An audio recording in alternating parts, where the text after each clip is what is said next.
Hello everyone, welcome to commerce lectures. I am Neha. आज हम करेंगे इंडियन इकोनॉमिक डेवलपमेंट एंड आज का हमारा टॉपिक है features of Indian economy on the eve of independence. यानी आज़ादी के वक्त हमारी देश की जो इकोनॉमी थी वो कैसी थी।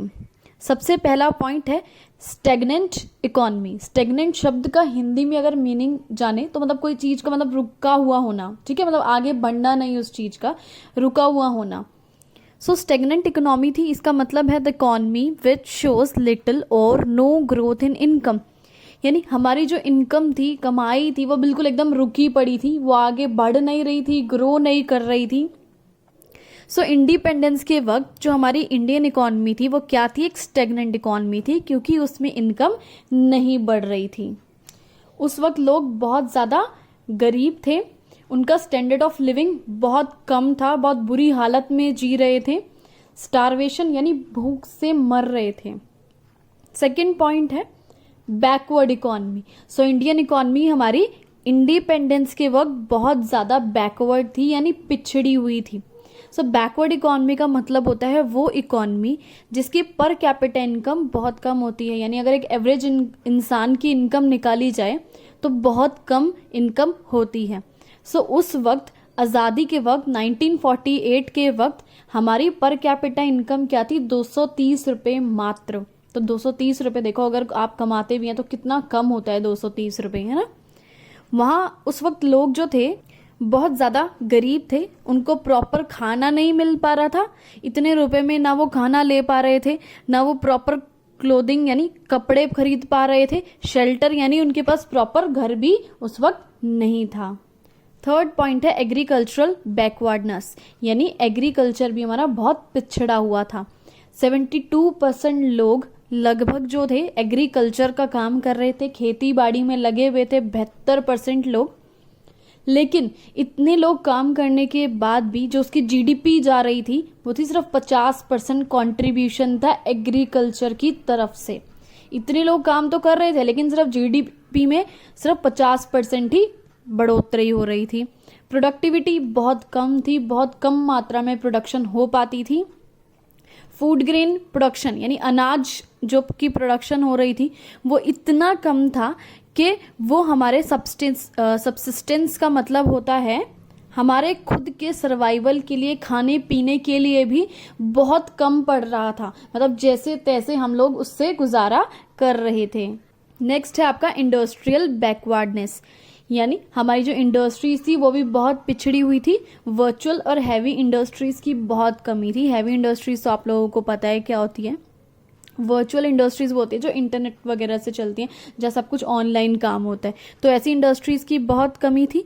मशीन्स का प्रोडक्शन नेग्लिजिबल यानी न के बराबर हो रहा था। मशीन से प्रोडक्शन की नहीं जा रही थी क्योंकि ज़्यादातर लोग एग्रीकल्चर में इन्वॉल्व थे। स्मॉल स्केल इंडस्ट्रीज और कॉटेज इंडस्ट्रीज तो बिल्कुल बर्बाद कर दी थी अंग्रेजों ने, है ना, टैरिफ वगैरह लगा के, एक्सपोर्ट पे ड्यूटी लगा के बहुत ज़्यादा। नेक्स्ट पॉइंट है वाइड स्प्रेड पॉवर्टी, यानी गरीबी बहुत ज़्यादा थी। उस वक्त ज़्यादातर पॉपुलेशन यानी लोग थे वो गरीब थे। उनको हालांकि 2 दिन का जो खाना होता है ना, मतलब एक दिन में जैसे हम 2 बार सुबह शाम खाना खाते हैं, वो भी ढंग से नसीब नहीं हो पा रहा था।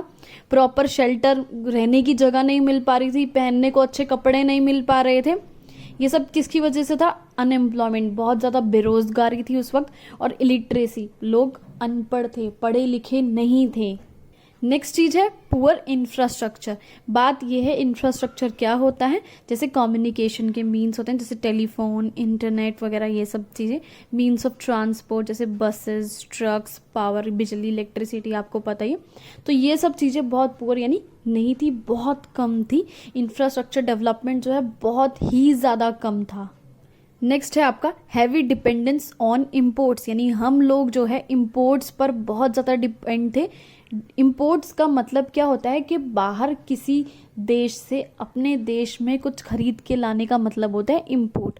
तो हम इम्पोर्ट पे डिपेंड थे, यानी किस किस चीज़ों को हमें बाहर से लाना पड़ रहा था। मशीनें, हमें बाहर से लानी पड़ रही थी, हमारे देश में नहीं थी इतनी। इक्विपमेंट्स ऑफ प्रोडक्शन, यानी जिन चीज़ों से प्रोडक्शन होती है, जैसे टूल्स वगैरह हो गए, हमारे मशीन्स हो गई, ये छोटी मोटी चीज़ें, ये सब चीज़ें भी बाहर से लानी पड़ रही थी। कुछ ऐसे कंज्यूमर गुड्स थे, डेली यूज़ के गुड्स थे, जैसे मेडिसिन होगी, साइकिल्स वगैरह होगी, ये सभी चीज़ें भी हमें बाहर से ही मंगवानी पड़ रही थी, दूसरे देशों से मंगवानी पड़ रही थी। हमारी जो आर्म्ड फोर्सेस थी, यानी डिफेंस वगैरह जो होती है, वो लोग भी इंपोर्ट पे डिपेंड थे। उनके जो डिफेंस इक्विपमेंट्स है, जैसे बंदूक वगैरह होती है, वो सब चीज़ें भी उन्हें बाहर से ही मंगानी पड़ रही थी, दूसरे देश से। नेक्स्ट पॉइंट है लिमिटेड अर्बनाइजेशन, यानी अर्बन यानी शहरों में लोग बहुत कम रह रहे थे। 1948 की अगर बात की जाए तो जो लोग अर्बन एरियाज में रह रहे थे वो 14% लोग रह रहे थे, और गांव में 86%। आप देख लो गांव में कितने लोग रह रहे हैं। और जो लोग रूरल एरियाज यानी गांव में रह रहे थे, उनके पास कोई भी अपॉर्चुनिटी नहीं थी पैसे कमाने की, सिवाय एग्रीकल्चर के, यानी सिवाय सिर्फ और सिर्फ एग्रीकल्चर, खेती बाड़ी करके ही वो अपना गुजारा करते थे। 9th point is semi feudal economy. So जब इंडिपेंडेंस का वक्त था तो इंडियन इकोनॉमी कैसी थी? सेमी फ्यूडल इकोनॉमी थी। इसका मतलब क्या होता है? Mixture of feudalistic and capitalistic economy. ठीक है, इन दोनों इकोनॉमीज का मिक्सचर कहलाता है सेमी फ्यूडल इकोनॉमी।